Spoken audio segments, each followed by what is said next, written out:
Hello students. So in the last class we looked at some of the simple processes and solved example problems for material balances on operations which were single units without reactions. In today's class also we will continue the same. We will look at some other processes and perform more example problems to get ourselves familiarized with the systematic approach of material balances. Leaching and extraction is a very common process which would be seen in the downstream operations of many chemical and biochemical industries. Leaching is a process in which a light solvent feed is fed and another heavy solvent feed is fed.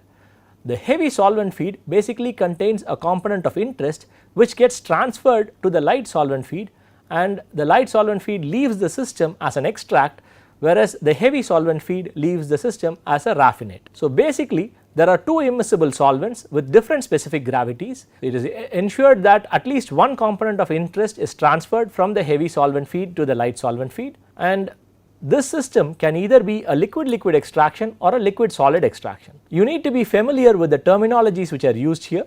A light solvent feed is the one which has lesser concentration of the component of interest, and heavy solvent feed would have the higher concentration of the component of interest. Extract is the product stream which contains the component of interest, and raffinate is the waste stream which leaves the system. The raffinate could either be discarded or be recycled. You also have an absorption or a desorption system which looks very similar to the extraction process which we looked at. So in this case the difference is there is a liquid and a gas instead of two liquids or a liquid and a solid. You have the liquid which flows from the top to the bottom because of gravity, and gas is pumped from the bottom and leaves through the top. Gas itself is not transferred, liquid is also not transferred usually. However, there is one component which is transferred between the liquid and the gas. In case of absorption, the liquid absorbs the component from the feed gas, and in desorption the component leaves the liquid and enters the gas. So these are the two systems which are similar and we have been seen in many chemical and biochemical industries. Let us look at a simple example problem which will help us better understand these systems and perform material balance calculations for such a system. The problem statement says 200 liters per minute of aqueous solution containing 10 grams per liter of streptomycin is contacted by 10 liters per minute of organic solvent. The exit aqueous solution contains 0.2 grams per liter of streptomycin. Determine the mass fraction of streptomycin in the exit organic solvent, assuming that streptomycin is the only component that transfers. Assume density of aqueous solution is 1 gram per centimeter cube and the density of organic solvent is 0.6 grams per centimeter cube. Now let us try to convert this word problem into a flow chart. Before we do that, we first need to identify the basis for solving these problems. For this particular problem, we have multiple flow rates which have been given. As I had mentioned earlier, the way you define a basis is based on what information has been provided to you. Here, because multiple flow rates have been given, you could either choose all the flow rates as the basis, or you can choose the time as the basis and convert these flow rates into volumes and masses respectively. So for this example, I will be using the flow rates which have been given as the basis. So we can write the basis as given flow rates.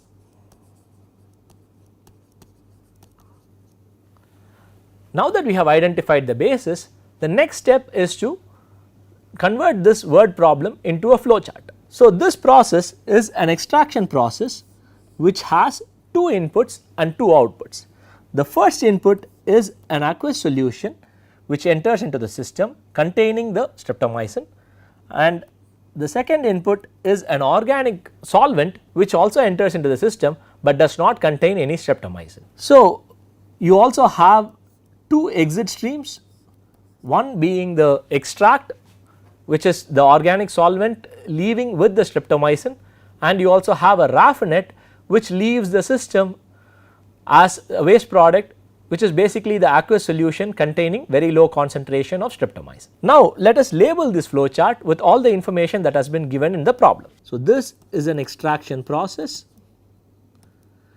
and you have an aqueous solution entering the system at 200 liters per minute and it contains 10 grams of streptomycin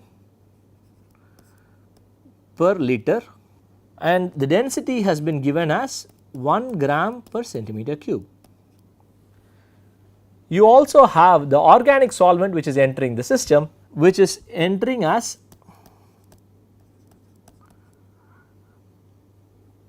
10 liters per minute containing no streptomycin. So, the density of this organic solvent is given as 0.6 grams per centimeter cube. We have two exit streams. One is the aqueous solution which contains 0.2 grams per liter of streptomycin and you have an organic solvent which is the extract leaving the system as the product. We do not know the concentration of streptomycin in this particular stream. Having written all this information, let us try and solve this problem. Extraction is a process where two immiscible liquids come in contact with each other. These have two different specific gravities, which means there is actually no transfer of liquid which is happening.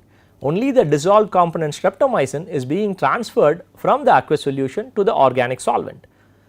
This means the volumetric flow rate of aqueous solution which is entering will be equal to the volumetric flow rate of the aqueous solution leaving.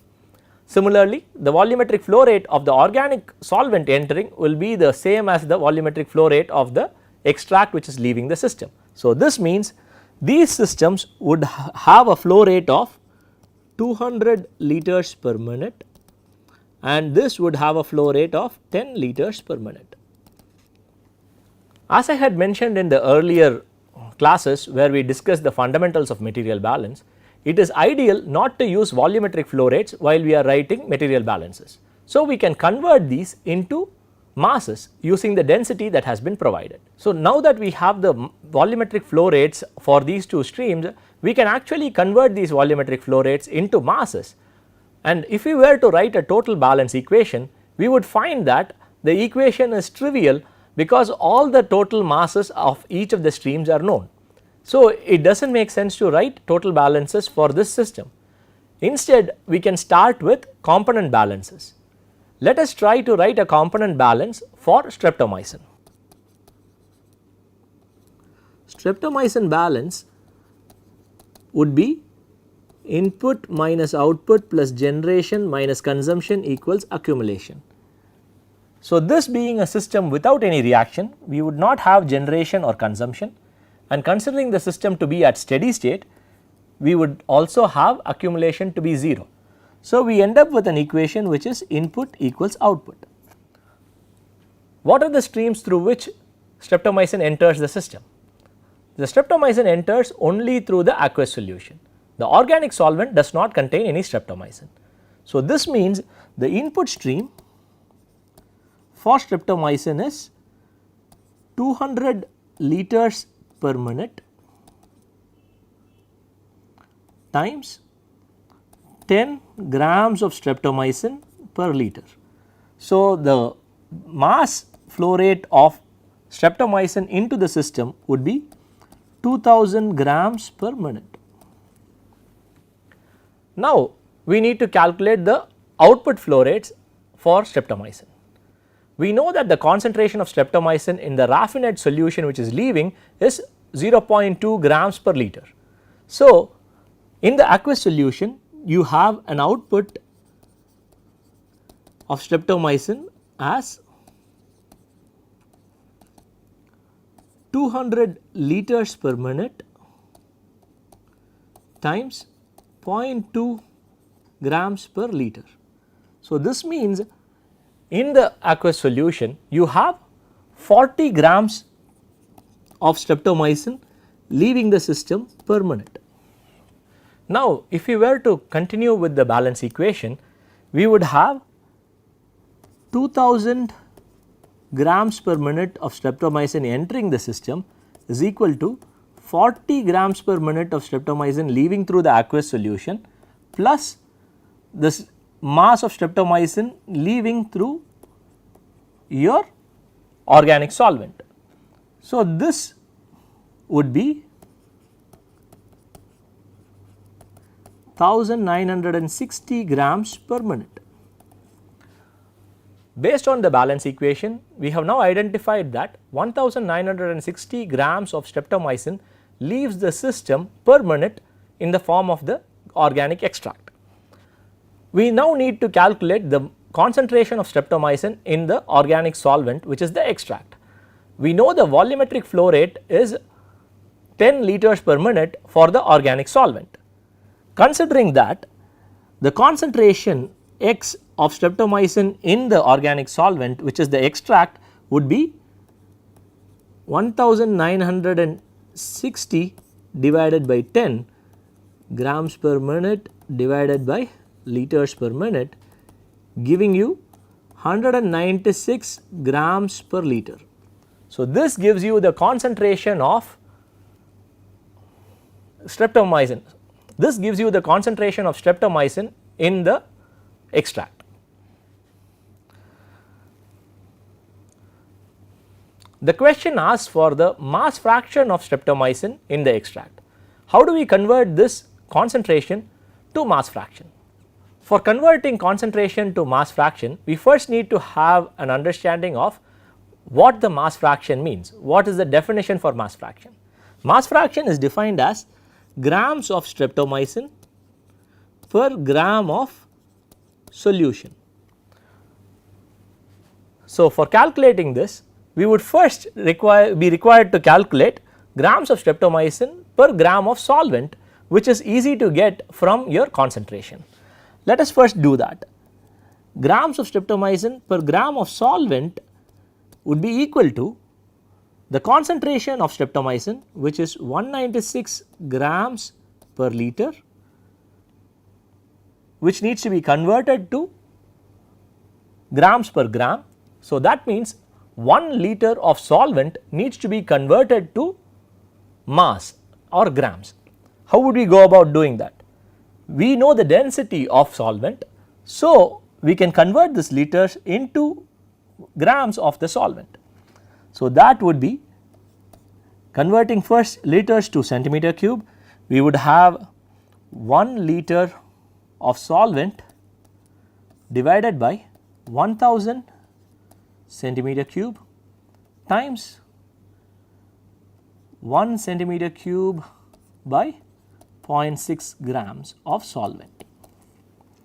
So, now this liters, which is here in the concentration, and the liter in this conversion factor can get cancelled, because both of these represent 1 liter of the solvent.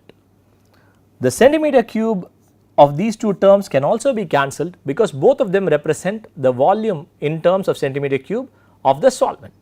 However, the grams terms cannot be cancelled, because this represents the two different grams.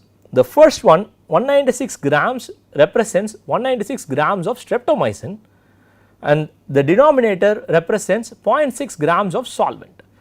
So, this is why you would end up with a dimensionless number in terms of this particular mass ratio, but this would not be unitless. So, you end up with the value of 0.3267 grams per gram. So, this is the mass ratio. As I already said, mass fraction would be grams of streptomycin per gram of solution, not per gram of solvent. So, now we know that there is 0.3267 grams of streptomycin per gram of solvent, which means 0.3267 grams of streptomycin is present in 1 plus 0.3267 grams of solution. Basically, the calculation goes like this: mass fraction is equal to mass of streptomycin divided by mass of solution, which is mass of streptomycin divided by mass of streptomycin plus mass of solvent. So, the ratio is 0.3267 divided by 0.3267 plus 1, giving you a final value of 0.246. So, this is the mass fraction of streptomycin in the extract. I hope you were able to follow this problem. Please try this problem by yourself so that you would be able to understand the fundamentals which are explained here. This would be a simple example problem which uses the concepts of mass fraction and mass ratio and also explains how material balances can be written for this type of a system. Let us move on to the next type of a process. Dehumidifier is a common process which is seen in many chemical and biochemical industries. Here a feed gas which is considered to be a moist gas enters into a dehumidifier and you have two exit streams, one being the exit gas and the other is the condensed liquid. So, the feed stream contains a condensable and non-condensable components. So, condensate which is formed is the liquid which contains only the condensable components, and you have a dry exit gas which contains the non-condensable component. So, the exit gas does not have to be fully dry, it can still contain some of the condensable component along with the non-condensable components. You also have the reverse of a dehumidifier which is called the humidifier. The feed gas is the drier gas, it enters along with a volatile feed liquid and the exit gas ends up being a wetter gas compared to the feed gas. So, these two systems are very commonly seen in many chemical and biochemical processes. We would need humidified or dehumidified air because we would want to maintain the concentration of water vapor present in the air to ensure that the processes take place as required. For this reason, dehumidifiers and humidifiers are used very commonly depending on the environment in which the processes are taking place. In case of a humidified air, you might end up with a gas which is either saturated or not saturated. In some cases you might want saturated air which is saturated, the air which is saturated with the volatile component. Here is an example problem for humidification. An experiment on the growth of certain organisms requires an environment of humid air enriched in oxygen. Three input streams are fed into an evaporation chamber to produce an output stream with the desired composition.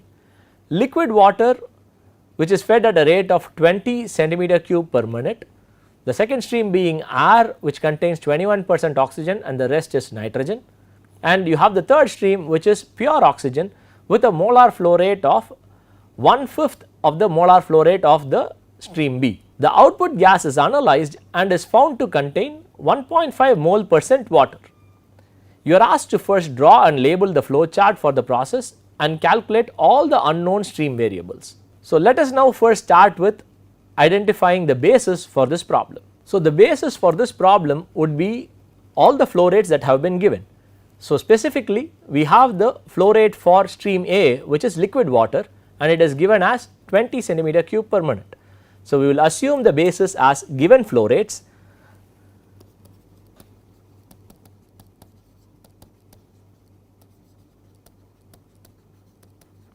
Now, let us try and draw a flow chart for this system. So, this is a humidifier which has 3 input streams and 1 output stream.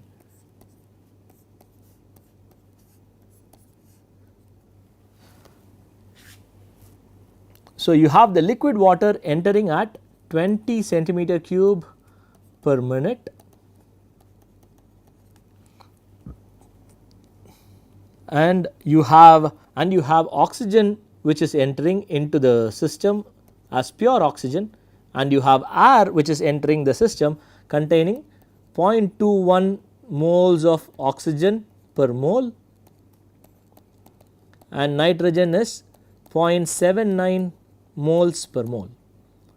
So, we can assume that the molar flow rate for the stream is n dot 1 and it has been given that the flow rate for pure oxygen is 1/5 the molar flow rate of stream B, which would mean this oxygen stream has a flow rate of 0.2 N1 dot. You have an output stream, let us just assume the flow rate to be N3 dot, and this contains 1.5 mole percent of water, which is 0.015 moles of water per mole. So, the rest would contain oxygen and nitrogen. Let us assume that Y is the mole fraction of oxygen in the exit stream, which would mean you can write the mole fraction of oxygen as Y moles of oxygen per mole, and knowing that all these mole fractions need to add up to 1, the mole fraction of nitrogen can be written as 1 minus 0.015 minus Y moles of nitrogen per mole, which comes down to 0.985 minus Y moles of nitrogen per mole. So, the volumetric flow rate which has been given for water should also be converted to molar flow rate, so that we would have all the flow rates in terms of molar flow rates and we will be able to apply them easily.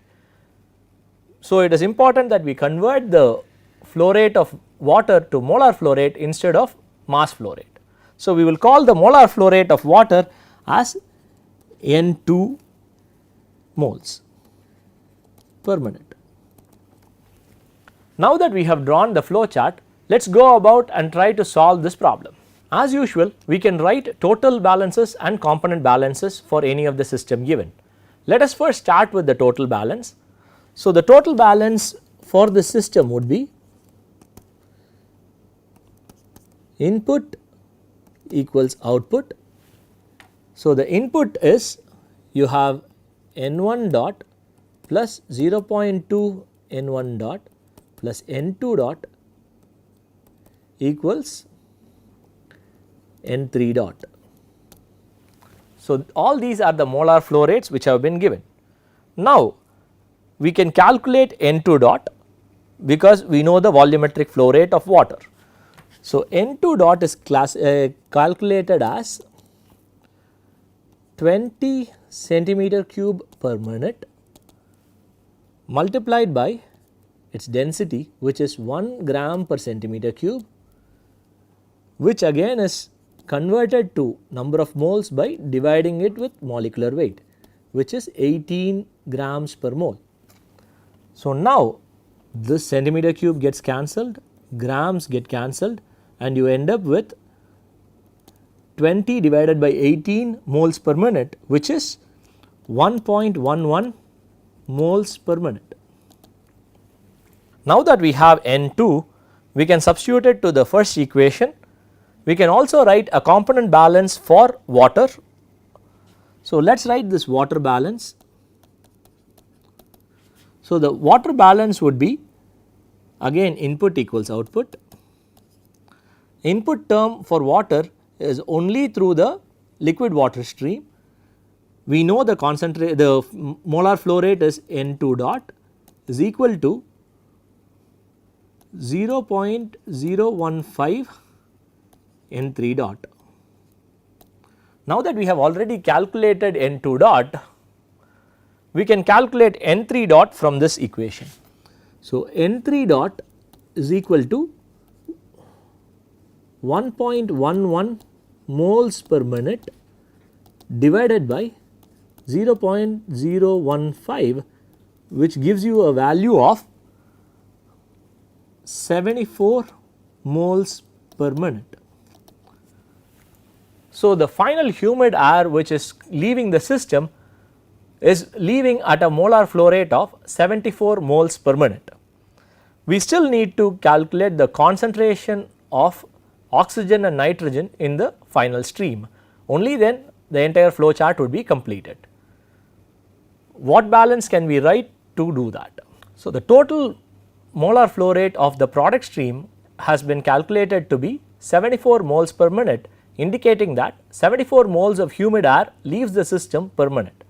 We still need to calculate the molar flow rate of air and the oxygen which is entering the system. This we can do by substituting N2 and N3 in the first equation, which is the total balance equation. So, substituting them there, you would get 1.2 N1 dot equals N3 dot, which is 74, minus N2 dot, which is 1.11. Thereby you can calculate N1 dot as 60.7 moles per minute.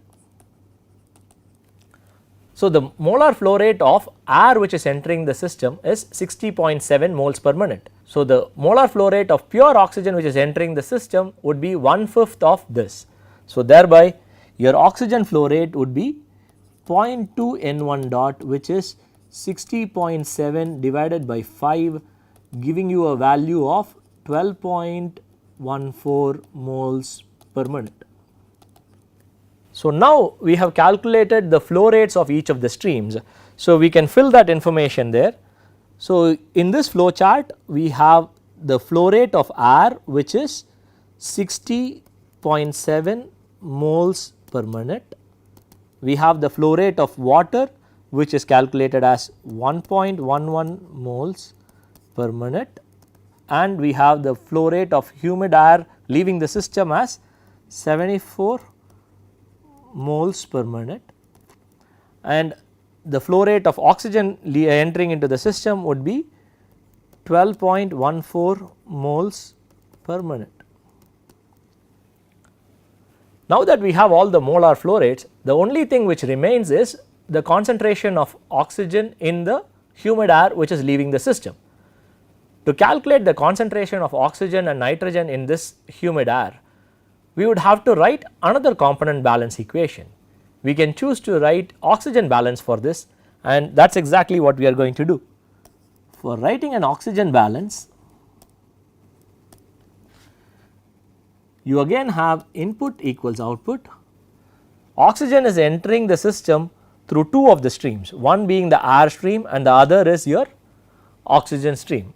So, you can write this as 0.2 N1 dot plus 0.21 N1 dot, and the exit stream would be oxygen leaving through the humid air. As concentration of oxygen is Y, we will say it is Y N3 dot. We already know the value for N1 dot and N3 dot. Substituting those values there, we can write it as 0.2 times 60.7 plus 0.21 times 60.7 is equal to Y times 74. So, solving this equation, we can calculate Y as 0.336 moles of oxygen per mole. So, now with this we have the composition of the exit stream also. The exit stream would now contain 0.015 moles per mole of water. It would contain 0.336 moles per mole of oxygen, and the rest is nitrogen. So, nitrogen would be 1 minus 0.015 minus 0.336, giving you a value of 0.649 moles per mole, and the total molar flow rate of this exit stream is 74 moles per minute. With this, we have solved for all the parameters which are there in this process, and we have completed the flow chart. Hopefully, the concepts which we covered through these examples and through these processes have helped you understand the fundamentals for performing material balance calculations in non-reactive systems. There are more examples and more processes which we will look at. So, we will do that in the next class.